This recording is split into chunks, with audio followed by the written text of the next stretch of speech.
大家好，我是小青。5分钟就能搞定的燕麦面包，我1个月瘦了10斤，蓬松暄软，营养丰富，做法超级简单，一起来看看我是怎么做的吧。大碗里加入150克面粉，50克燕麦片，2个干酵母，120克常温水，来搅拌一下。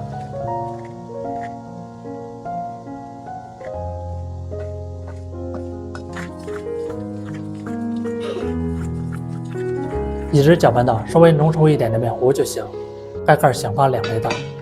现在已经醒发好了，里面全是蜂窝组织，来搅拌一下排气。我每天都会分享一道家常美食食谱，感谢您点个赞及订阅支持一下，非常感谢。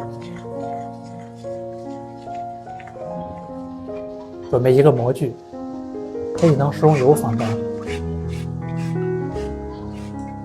再倒入面糊。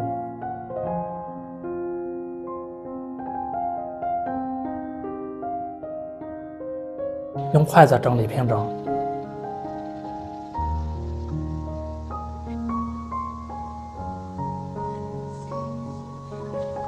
放一旁醒发10分钟。准备一点奶酪，切成碎。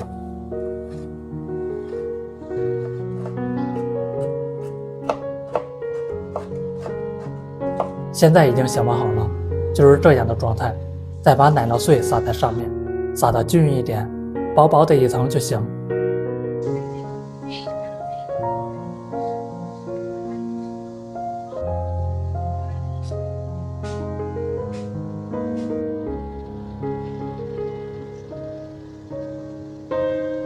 表面再撒一些白糖，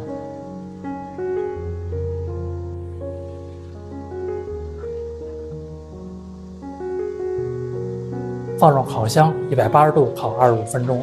这么一道燕麦奶酪面包就做好了，脱模也是很方便。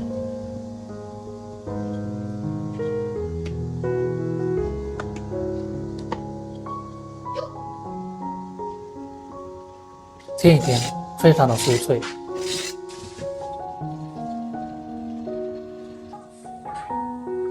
再切成小块，吃起来也方便。以后买回来的面粉不知道怎么吃，就试试这样做，吃起来脆脆的，里面也是松松软软，香甜可口，营养丰富。自从这样做一次，我感觉比蛋糕还好吃。健康无添加的食谱，做法简单零基础，喜欢吃就赶快收藏起来试吧。感谢您的订阅支持，我们下期食谱再见。